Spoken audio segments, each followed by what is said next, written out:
acá al frente para que oremos por él.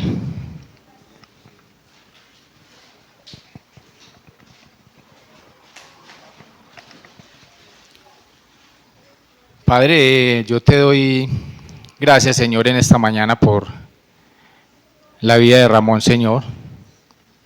Te pido, Padre, en el nombre de Jesús, que bendiga su vida, Señor. Bendice también a su esposa, su hogar, Señor. Gracias, Padre, gracias por la obra que has hecho, Señor, en Ramón. Gracias porque él ha sido un hombre, Señor, que ha estado dispuesto, Señor, a aprender de ti y ha puesto, Señor, su vida a tu servicio. Yo te pido, Padre, que en este día, Señor, tu Espíritu Santo esté sobre él, Señor, que lo acompañe, que él pueda descansar en ti, Señor, que él pueda confiar en ti, Señor, no en sus propias capacidades, su propio conocimiento. Ayúdalo, Señor, que toda palabra, Señor, que pase por sus labios, Señor, ya haya sido filtrada por ti, Señor. Cúbrelo, precioso Padre, con tu sangre y también, Señor, que nuestros corazones estén dispuestos para recibir tu palabra, Señor. Y confiamos, Señor, en que tu palabra hará cambios en nuestro corazón, porque tu palabra, Señor, es poderosa para transformar nuestras vidas, para hacer cambios en nuestros corazones, Señor. Gracias, gracias, Padre, por tu palabra, Señor, que la recibimos, Señor, no solo los domingos, sino que está, Señor, ahí a nuestra disposición cada día. Solo disponer nuestros corazones para acercarnos a ti a través de la oración y la palabra, Señor. Y esto, Señor, es un gran banquete lo que recibimos acá. Tu palabra es un gran banquete que aún muchos reyes, Señor, muchas personas con mucho poder no han podido acceder a él, Señor. Así que damos gracias y toda la honra y la gloria, Señor, sea para ti en este día. En el nombre de Jesús te he orado. Amén.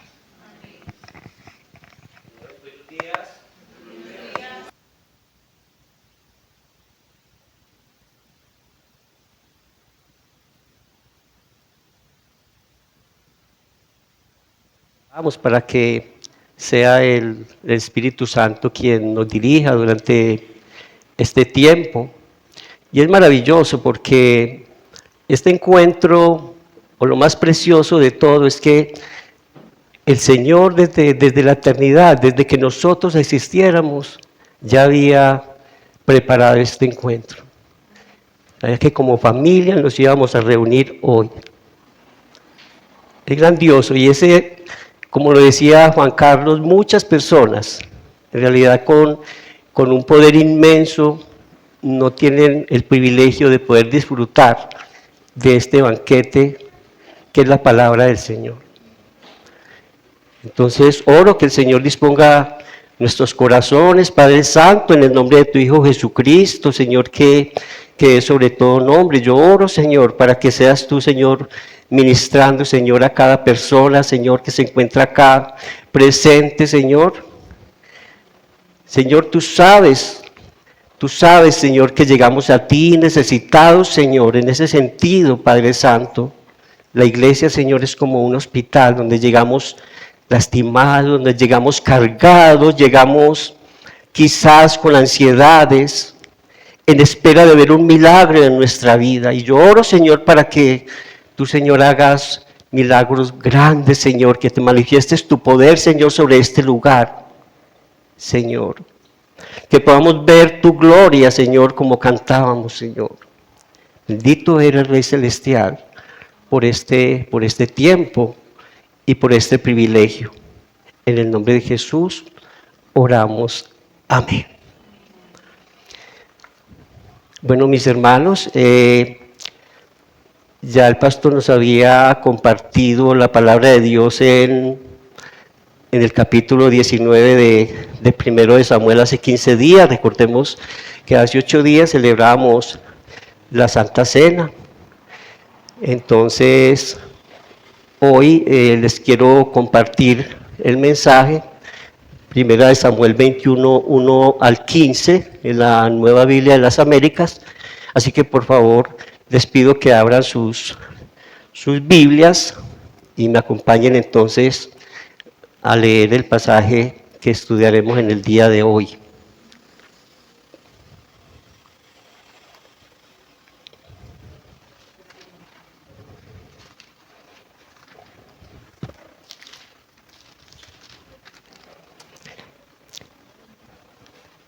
Entonces llegó David a Nob, al sacerdote Ahimelech, y Ahimelech vino tembloroso al encuentro de David y le dijo: ¿por qué estás solo y no hay nadie contigo? Y David respondió al sacerdote Ahimelech: el rey me ha encomendado cierto asunto y me ha dicho que no sepa nadie acerca del asunto por el cual te envío y que te he encomendado. Y yo he citado a los jóvenes a cierto lugar. Ahora pues, ¿qué tienes a mano? Dame 5 panes o lo que tengas, respondió el sacerdote a David. No hay pan común a mano, pero hay pan consagrado, siempre que los jóvenes se hayan abstenido de mujer.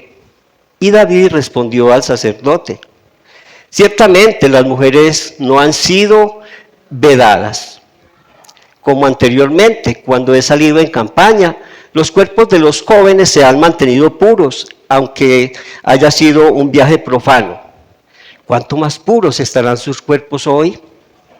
Entonces el sacerdote le dio pan sagrado, porque allí no había otro pan, sino el pan de la presencia, que había sido quitado de delante del Señor para colocar pan caliente en su lugar al ser retirado. Y uno de los siervos de Saúl estaba allí aquel día, detenido delante del Señor. Se llamaba Doeg, el edomita, jefe de los sacerdotes de Saúl.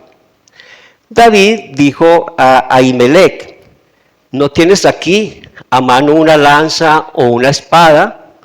Pues no traje ni espada ni armas conmigo, porque el asunto del rey era urgente. Entonces el sacerdote le dijo: mira la espada de Goliat, el filisteo, a quien mataste en el valle de Ela. Está envuelta en un paño detrás del efod. Si quieres llevártela, tómala, porque aquí no hay otra sino esa. Y David dijo: como esa no hay otra, dámela.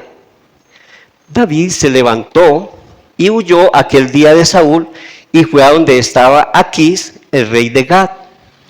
Pero los siervos de Aquís le dijeron: ¿no es este David el rey de la tierra? ¿No cantaban de él en las danzas diciendo: Saúl mató a miles y David a sus 10,000? David tomó en serio estas palabras y temió grandemente a Aquís, rey de Gat, y se fingió demente ante sus ojos y actuaba como un loco en medio de ellos. Escribía garabatos en las puertas de las entradas y dejaba correr la saliva por su barba. Entonces Aquís dijo a sus siervos: vean al hombre portándose como un loco. ¿Por qué me lo traes? ¿Acaso me hacen falta locos para que me traigas a este y haga de loco en mi presencia? ¿Va a entrar este en mi casa? Bueno, esta es la palabra del Señor. Bueno, hermanos, para ponernos en contexto, recordemos que en los capítulos anteriores, en el 19 y el 20, pues no hemos visto todavía ese capítulo, pues digo, el pastor todavía no lo hemos tratado, pero en este capítulo o en estos capítulos vemos cómo Jonatán siempre está al lado de David en una amistad preciosa que ojalá y nosotros pudiésemos tener en la iglesia amistades así, una amistad tan bella que sabe Dios cuidar. Y es grandioso porque hasta aquí vemos cómo David ha sido guardado. Jonatán y David hacen entonces un pacto, y ese pacto consiste en que toda vez que la vida de David se ve amenazada, Jonatán le va a avisar.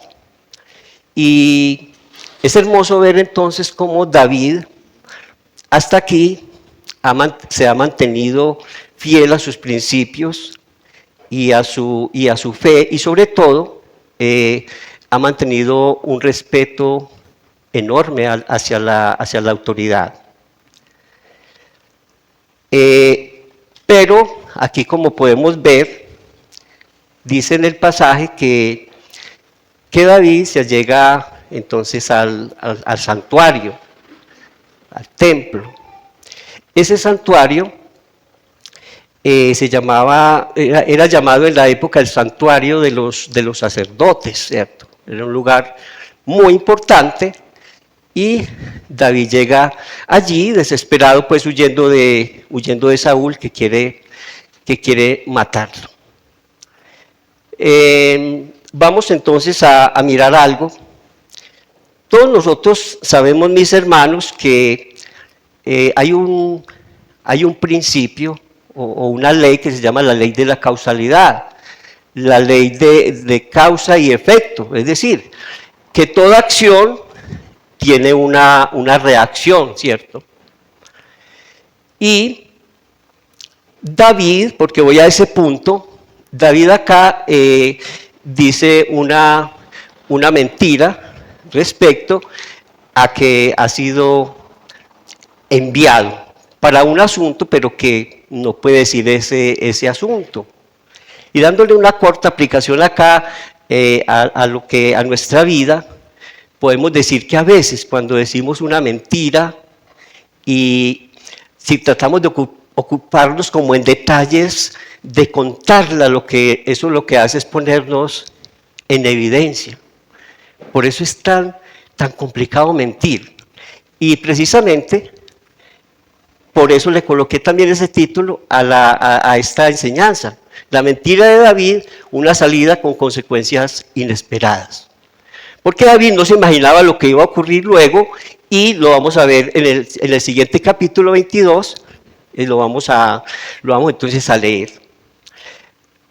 Aquí aplica perfectamente esa ley de la causalidad, pero ya no en el orden filosófico, ya no en el orden de la química, de la física, sino en el orden o filosófico, sino en el orden espiritual.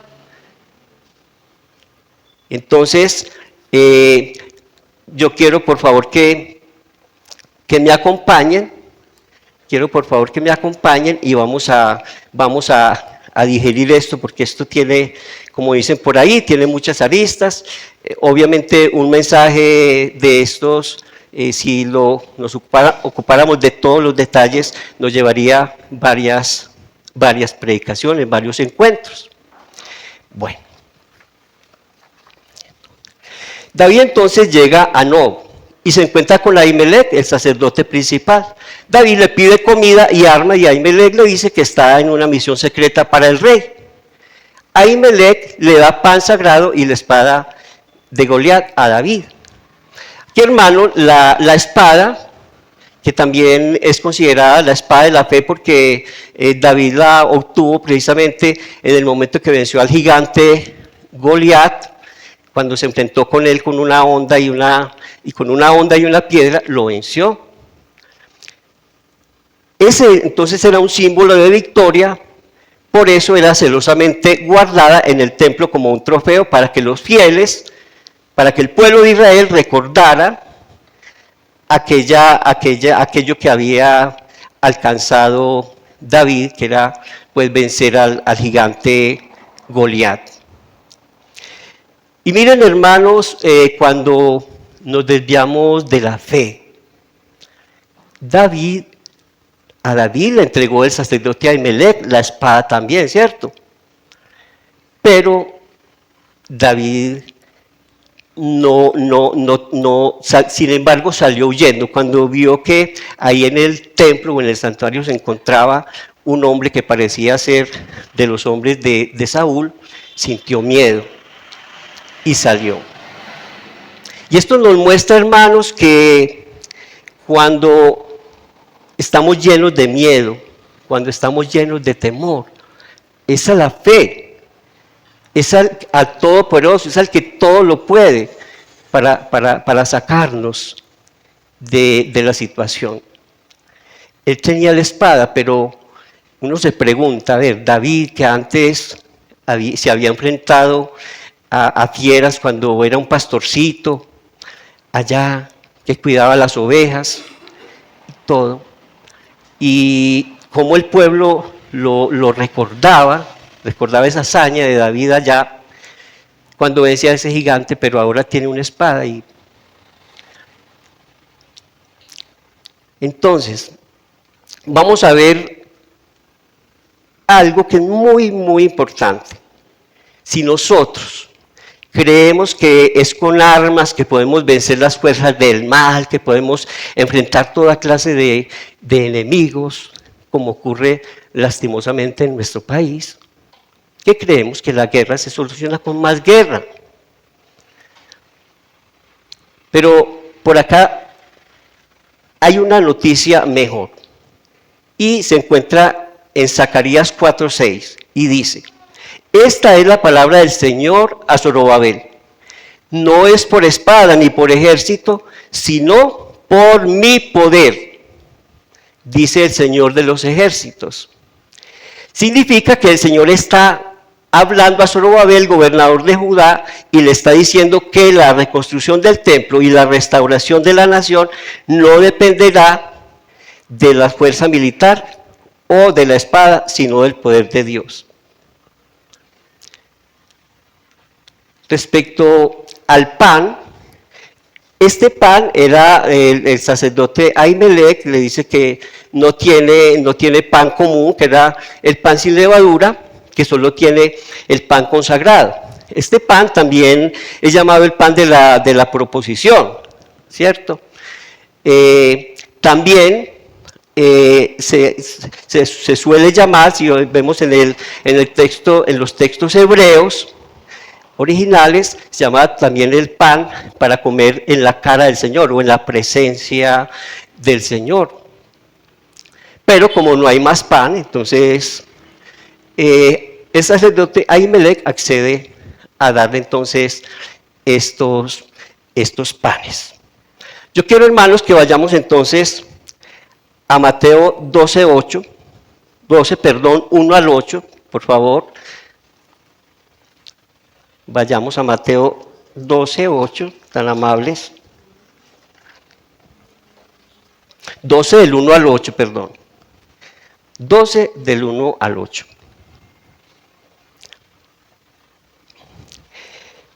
Por aquel tiempo, Jesús pasó por entre los sembrados en el día de reposo.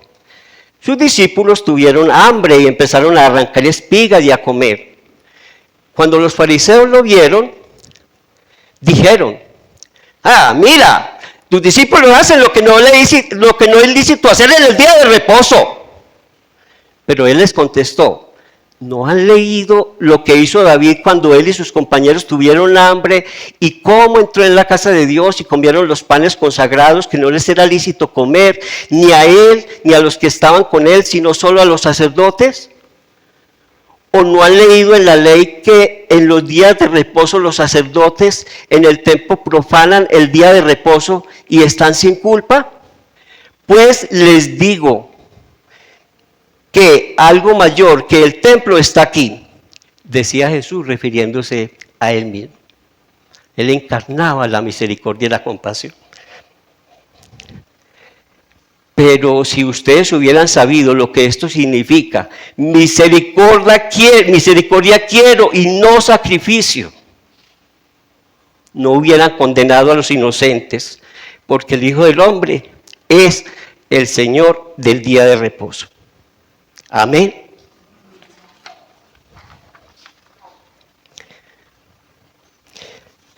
Jesús aprovecha este momento cuando lo están acusando de que sus discípulos están cortando espigas en el día de reposo. Y Jesús les da, pero una tremenda lección de misericordia. Por eso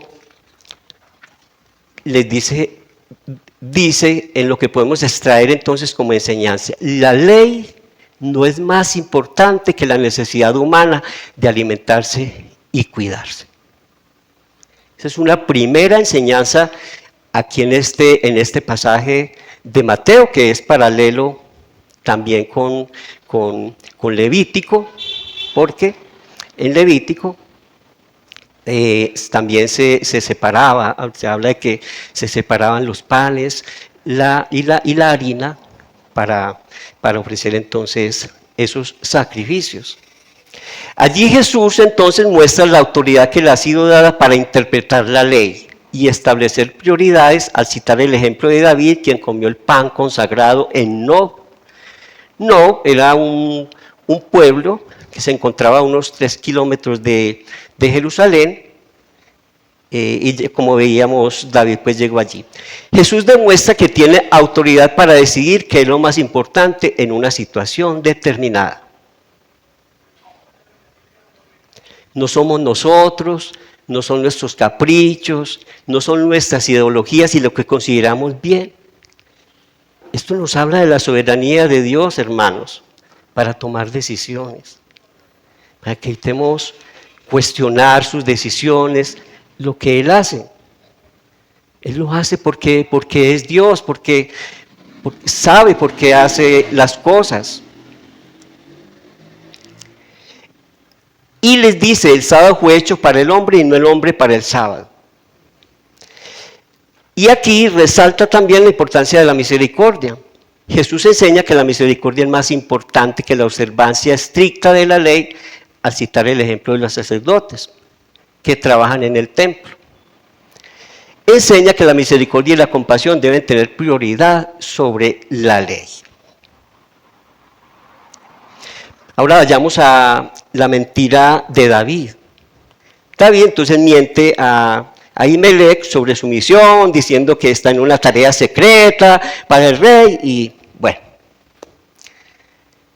Esta mentira pone en peligro la vida de Ahimelech y los sacerdotes de Nob, y David más luego escribe en los Salmos, en el Salmo 56 y 34, que ustedes lo pueden subrayar o lo pueden anotar ahí, los que están tomando atenta nota lo pueden subrayar ahí para estudiarlo. Esto que les digo, pues, como les digo, es un poco rápido, porque pues, no nos podemos quedar en muchos detalles por la premura del tiempo, pero nos sirve como materia de estudio, que es precioso conocer cada día más del Señor.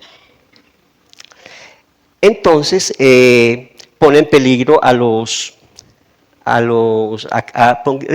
sacerdotes de Nob. Yo quiero ahora, hermanos, que me acompañen entonces para que miremos las consecuencias tan terribles que tiene la mentira. Vayamos entonces por favor, a 1 Samuel, capítulo 22.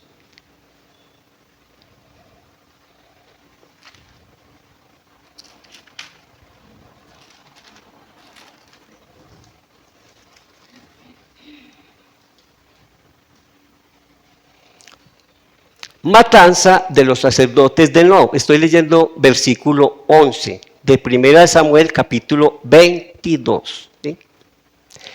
El rey mandó a llamar al sacerdote Ahimelech, hijo de Ahitob, y a toda la casa de su padre. Los sacerdotes que estaban en Nob y todos ellos vinieron al rey. Y Saúl dijo: escucha ahora, hijo de Ahitob. Y éste respondió: aquí estoy, mi señor. Y le dijo Saúl: ¿por qué tú y el hijo de Isaías han conspirado contra mí, dándole pan y una espada, y has consultado a Dios por él para que se rebelara contra mí, tendiéndome una emboscada como sucede hoy? Ahimelech respondió al rey: ¿y quién entre todos tus siervos es tan fiel como David, yerno del rey, jefe de tu guardia, y se le honra en tu casa? ¿Acaso comencé a consultar a Dios por él? Lejos esté esto de mí. No culpe el rey de nada a su siervo ni a ninguno de la casa de mi padre, porque su siervo no sabe nada de todo este asunto. Pero el rey dijo: ciertamente morirás, Ahimelech, tú y toda la casa de tu padre. El rey dijo a sus guardias que le asistían: vuélvanse y denle muerte a los sacerdotes del Señor, porque la mano de ellos está también con David, y porque sabían que él estaba huyendo y no me lo revelaron. Pero los siervos del rey no quisieron levantar la mano para atacar a los sacerdotes del Señor. Entonces el rey dijo a Doeg: vuélvete y ataca a los sacerdotes. Y Doeg, el edomita, se volvió y atacó a los sacerdotes y mató aquel día a 85 hombres que vestían el efod de lino. Y a Nob, ciudad de sacerdotes, y a Nob, ciudad de los sacerdotes, la hirió a filo de espada, tanto a hombres como a mujeres, tanto a niños como a niños de pecho, y también hirió a filo de espada a bueyes, asnos y ovejas. Ni los asnos ni las ovejas se salvaron, hermanos, de las consecuencias de esa mentira, de la mentira de David. Pero un hijo de Ahimelech, hijo de Ahitob, llamado Abiatar, escapó y huyó tras David. Abiatar avisó a David que Saúl había matado a los sacerdotes del Señor. Entonces David dijo a Abiatar: ya sabía aquel día cuando Doeg el edomita estaba allí que de seguro se lo haría saber a Saúl. Como quien dice, lo delataron. He causado la muerte de todas estas personas en casa de tu padre. Quédate conmigo, no temas, porque él busca mi vida, busca tu vida, pues conmigo estarás a salvo.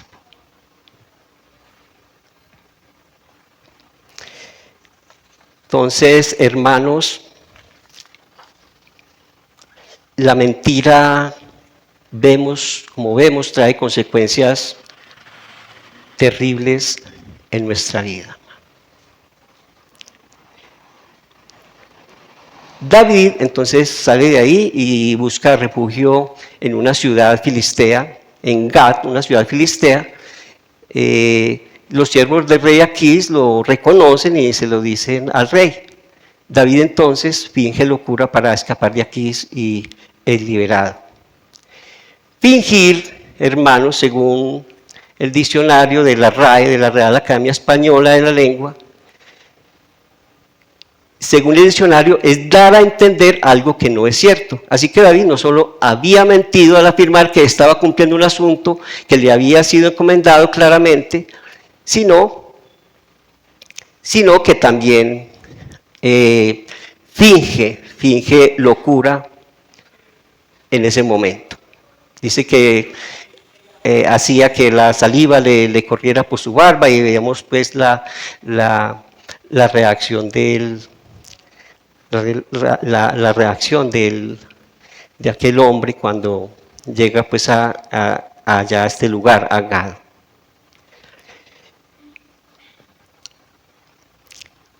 Podemos fingir ser muy piadosos y parecer como verdaderos discípulos de Cristo cuando se resiste en nuestro corazón a ser tratado antes de hacer cosas para Dios. Lo cual, si nuestras motivaciones son incorrectas, no agrada al Señor. Quizá el servir se convierta en mera fachada, en una forma de sentirnos gratificados, de alimentar nuestro deseo de reconocimiento, de rendir culto a nuestra personalidad, porque no hay un propósito santo, real y sincero de que sea el Señor el que se lleve toda la gloria. Y el exponer este tipo de conductas o mostrar esa meticulosa religiosidad, los fariseos eran expertos. Buscaban los primeros lugares, que se reconocieran, se consideraban pues los más santos, porque cumplían una cantidad de normas externas. También nosotros podemos a veces buscar servir o hacer cosas solamente para ser vistos de los hombres, cuando nuestro corazón todavía no ha sido transformado, no ha sido tratado. Y entonces ese orgullo espiritual es nuestra bandera. Jesús llamó a estos fariseos sepulcros blanqueados, porque fingían santidad. Y miren, en la observancia de la ley los hacía ciegos, de modo que no podían darse cuenta de a quién tenían enfrente, el mismo Salvador de la humanidad, que podía perdonar sus pecados si ellos se arrepentían. En un segundo punto, podríamos decir que el servir con las motivaciones correctas, con las motivaciones incorrectas. Nada más vano, repito, que servir para ser visto de los demás.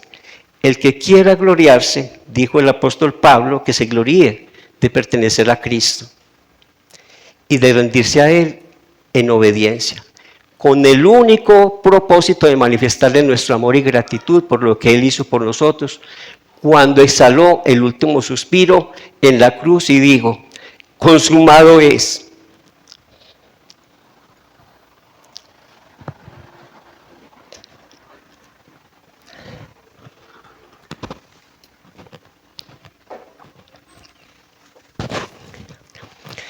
Fingir puede ser una estrategia astutamente diseñada para obtener beneficios, un ascenso, o para que nos sea otorgado un beneficio, o simplemente para mantener cierto estatus social.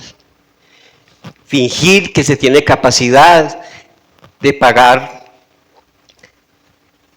algo cuando nuestros ingresos son menores, o para simplemente evitar recibir desprecios o humillaciones.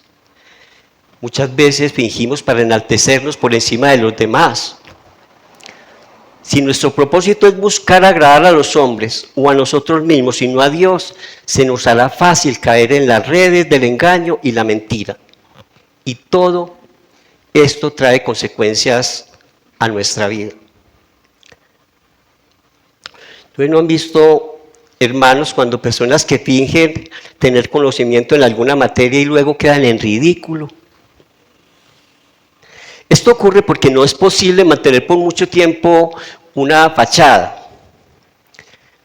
Y quiero traer a colación acá el ejemplo, un compañero, me acuerdo, un compañero de teatro en el Centro Cultural, donde tengo la fortuna, por la gracia del Señor, de servir durante ya hace unos 17 años en el área de fomento de la lectura. Y durante la pandemia nos colocaron tareas, pero bien difíciles, porque en el caso mío, pues yo no había actuado para nada, no tenía conocimiento de nada y me tocó aprender. La necesidad nos lleva a nosotros a explorar otras cosas que antes ni nos imaginábamos, o desarrollar nuestras habilidades y capacidades que no nos imaginábamos que teníamos. Y entonces había un muñeco que era un muñeco grande que tenía pues la alcaldía y era en espuma. Ese muchacho se metía ahí para estar como una hora. Ese muchacho, para él era una tortura llevar eso, él casi lloraba y decía: yo no quiero volverme a poner eso lo mata a uno. Y pienso yo, mirando aquí, cómo debe ser difícil fingir por mucho tiempo. Luego, si le preguntáramos a un actor si cuando se coloca una máscara o se coloca todos esos maquillajes que son pesados, algunos irritan la piel, podemos imaginar cómo será de terrible, que no ven la hora de quitárselo y echarse agua, no sé, respirar, porque tienen que sacárselo y deme un poco de agua que me estoy ya asfixiando. Hay temor y miedo a que descubran quiénes realmente somos o nuestras intenciones. David experimentó estos miedos. Cuidémonos, hermanos, de acudir a las apariencias y no rendir cuentas primero ante Dios y luego ante las autoridades que Dios ha establecido para que este mundo se convierta en un caos.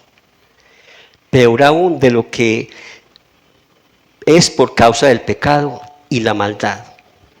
Imagínense, hermanos, que de repente todo el mundo decidiera subvertir la autoridad.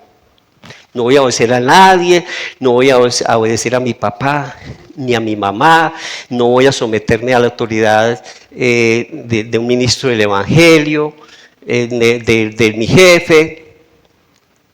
Piensen ustedes, y quiero que del público, siquiera dos de ustedes me den su opinión, ¿qué creen que ocurriría? ¿Qué se imaginan que pasaría, hermanos?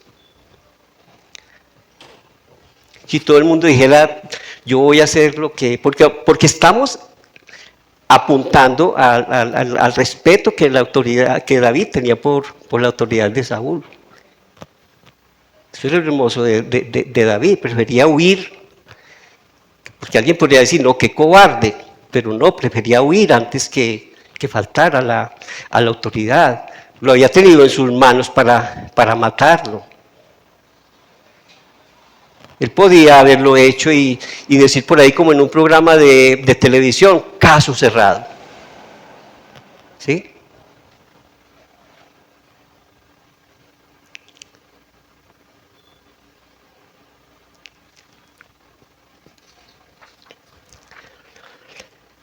Bien, hermanos, vayamos entonces avanzando.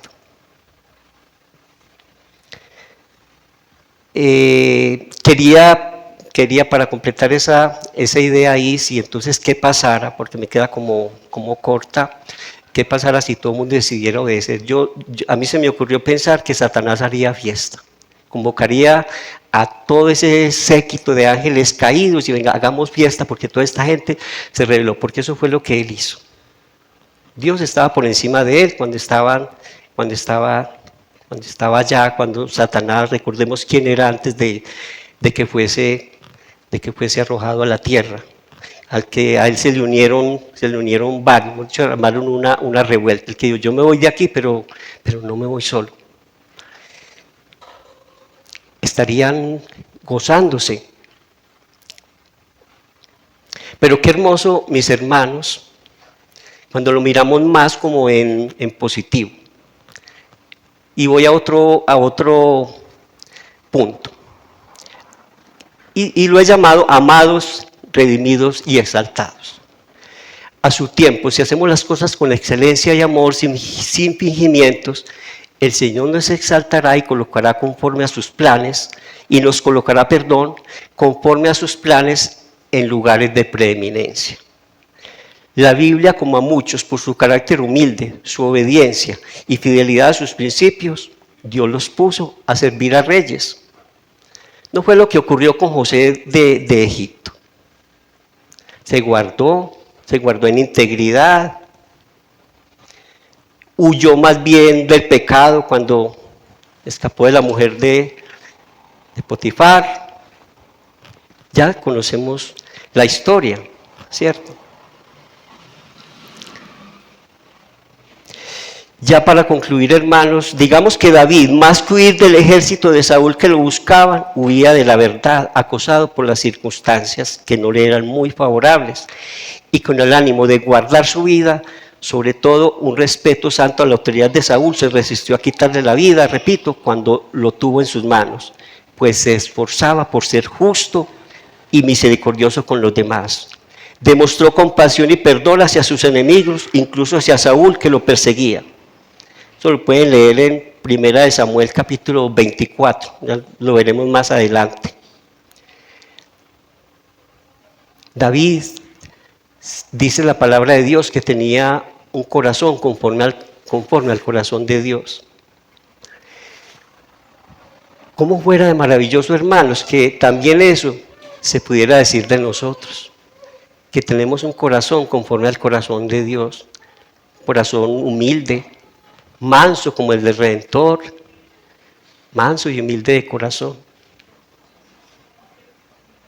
que dice en Filipenses, dice que siendo como Dios no miró esto como algo a que aferrarse, sino que se despojó a sí mismo tomando forma de siervo.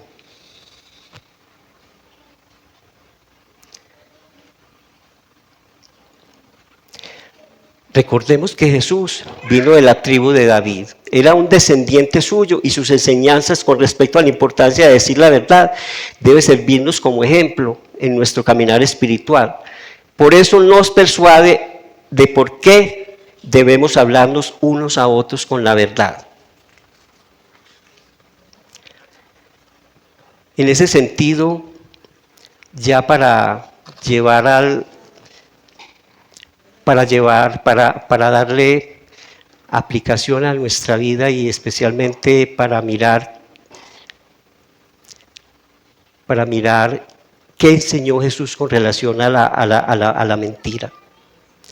Enseñó que la verdad es fundamental para la relación con Dios y con los demás. Si está tomando nota, por favor hágalo. Está en Mateo 15, 18 al 20.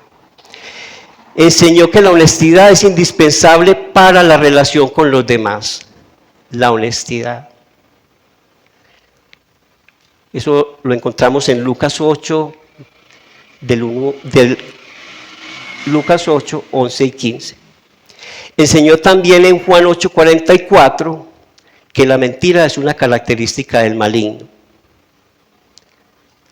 ¿Recuerdan que Jesús lo llamó el príncipe de este mundo, que siempre es mentiroso desde siempre? Desde que allá en el jardín del Edén, en ese episodio que recordamos teológicamente como la caída, Satanás solo habla mentira.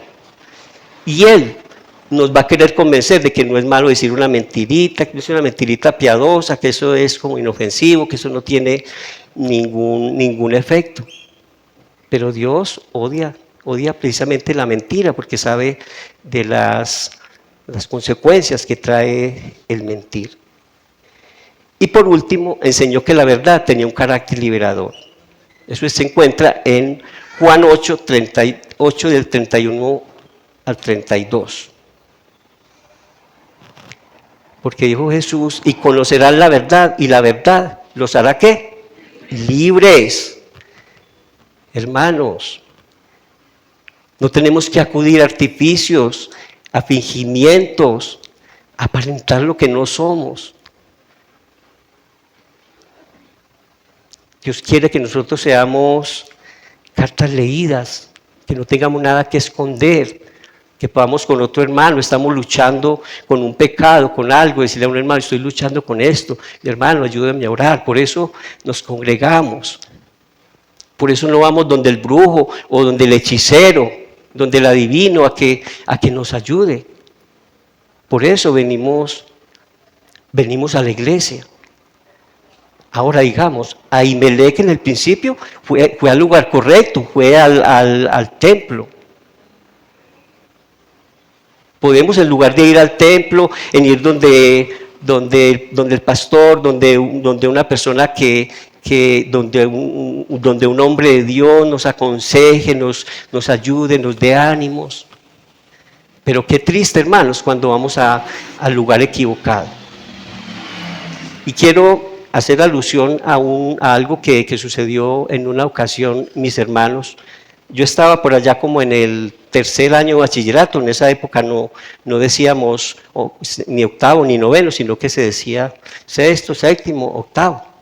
No sé si hay aquí hermanos de Venezuela cómo dirán allá, pero acá en esa época estaba muy, muy jovencito. Y había una compañera que era muy inteligente. Ella siempre era de las mejores, pertenecía a una familia bien. Y de un momento a otro ella comenzó pues se enfermó y bueno, como que no encontraban la causa de la enfermedad, fueron donde un sacerdote, bueno, acudieron a diferentes lugares y para que oraran por ella y no se sanó. Pero conservaba su cuerpo, pues tú la veías así, una mujer normal, solo que tenía ciertos quebrantos de salud y no mejoraba. Y la llevaron de un brujo. Y a partir de ese momento que la llevaron, empezó todo su cuerpo, sus manos, su cuerpo, sus pies a deformarse de la cosa más espantosa. Totalmente impedida, terminó en una silla de ruedas y posteriormente murió. Luego me encontré con una hermana. Yo no sabía eso, ¿cierto? Sino que fue ella, una hermana, la que me lo contó. Entonces le dije yo, ¿qué fue lo que le pasó a tu hermana? Y me contó lo que ya pues les he narrado, que en lugar de buscar en los caminos de Dios, fueron allí. Debemos es buscar, hermanos, el aire fresco de la palabra. No podemos olvidar las palabras del apóstol cuando fue interrogado. ¿A dónde iré, Señor? Solo tú tienes palabras de vida eterna. Jesús es el refrigerio real para nuestras ansiedades, temores y sufrimientos. Es el pan que sacia nuestra sed de paz, de amor, de justicia. En el amado podemos disfrutar de todas las riquezas en gloria que Él mismo preparó de antemano en los lugares celestiales, como dice el apóstol Pablo en la carta a los Efesios. Oremos, hermanos, para que así como David fue guardado por la providencia y misericordia del Padre, si hemos de huir, corramos a sus brazos y escapemos de todo lo que nos aleja de la comunión con Dios.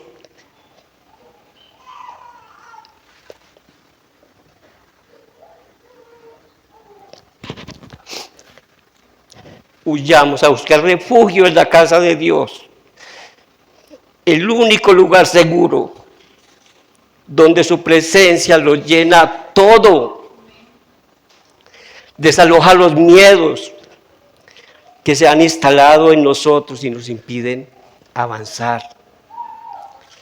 Digámosle al diablo que quiere hacernos retroceder y apostatar de la fe que nos ha sido dada. En el Señor he puesto mi confianza, y dominios y potestades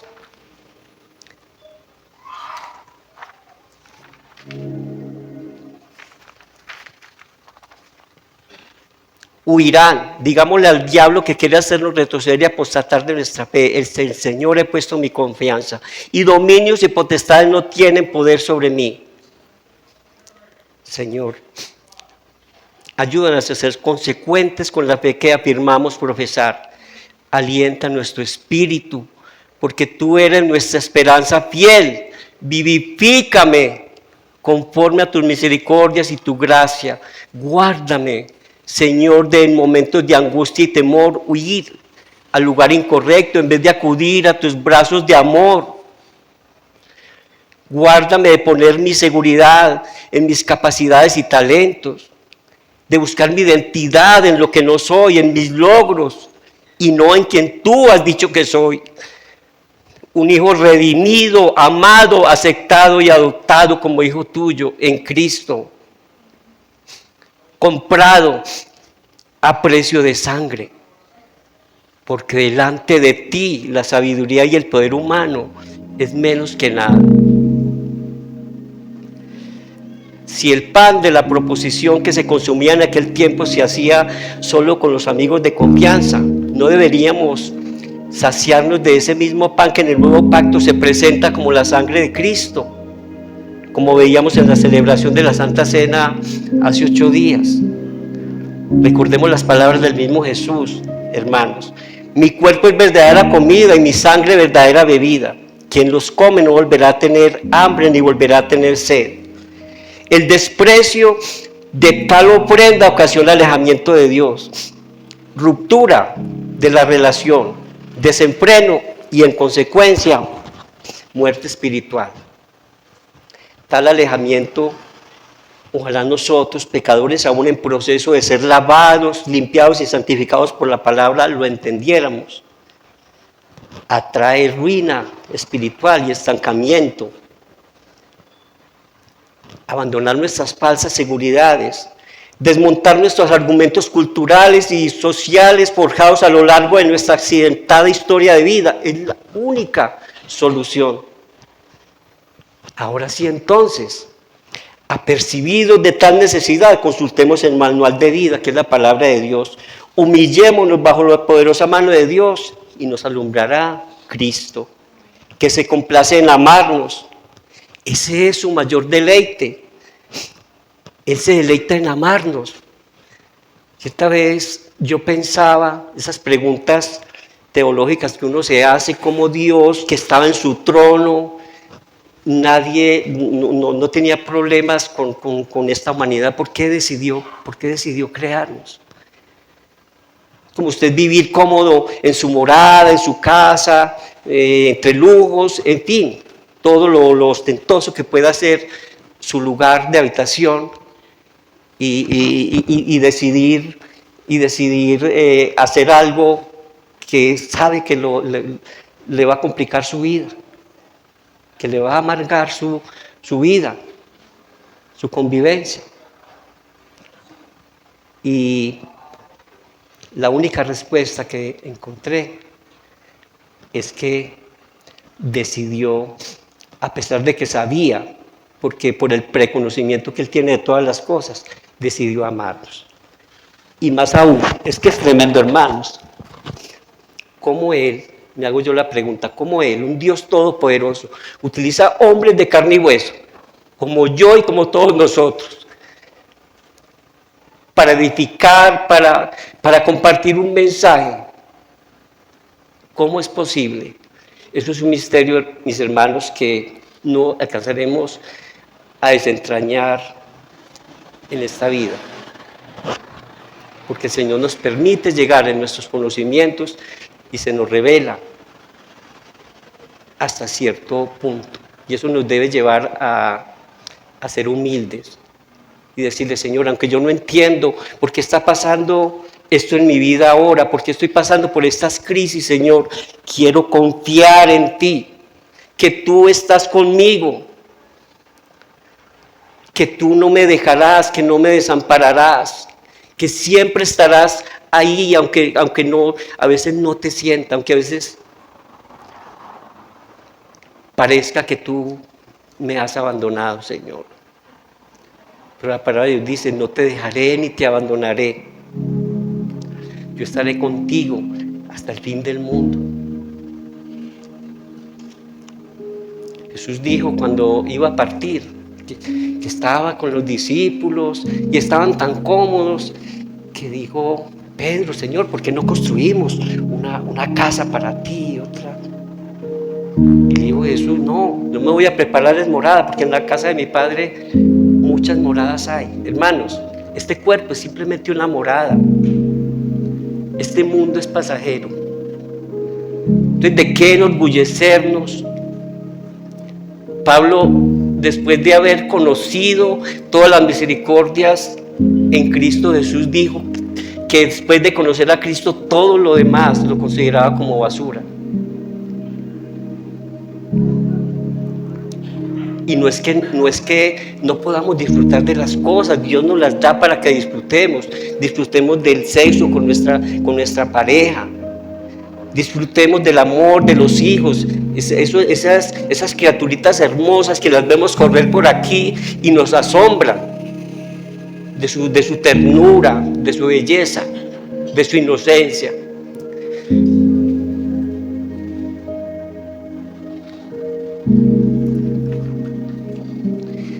Por último, ya no necesitamos, hermanos, sacrificios. La Escritura nos manda a ofrecer nuestros cuerpos como sacrificio vivo y santo y agradable al Señor. No sea que por nuestra rebeldía y escasa comunión con Él seamos descalificados en la carrera. Pablo dijo: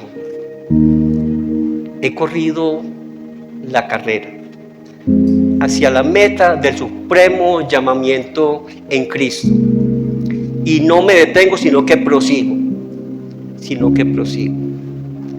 La palabra de Dios es ese gimnasio, hermanos, donde nosotros somos entrenados para correr nuestra carrera espiritual, para que no perezcamos ni el enemigo se nos ría en la cara, porque estamos quizá fingiendo ser lo que no somos, empezando por mí. Uno siente, hermanos, un temor inmenso de pararse aquí cuando dice: uy, yo tengo pendiente algo, mentí en esto, mentí aquello. ¿Cómo le digo yo a la congregación, Señor? ¿Cómo le digo a la congregación? Arrepiéntanse, no mientan.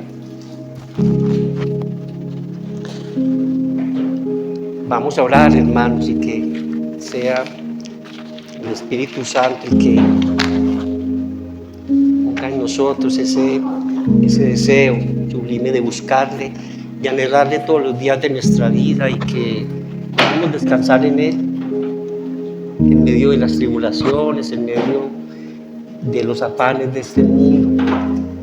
Padre amado, en el nombre de Jesús, Señor, yo te pido, Padre, que coloques tu mano de bendición, Señor, sobre cada persona que se encuentra, Señor, acá en este lugar, Señor. Sobre cada niño, sobre cada mujer, sobre cada persona, Señor. Oro, Señor, para que tú te glorifiques en ellos, Señor. Concede las peticiones de tu corazón.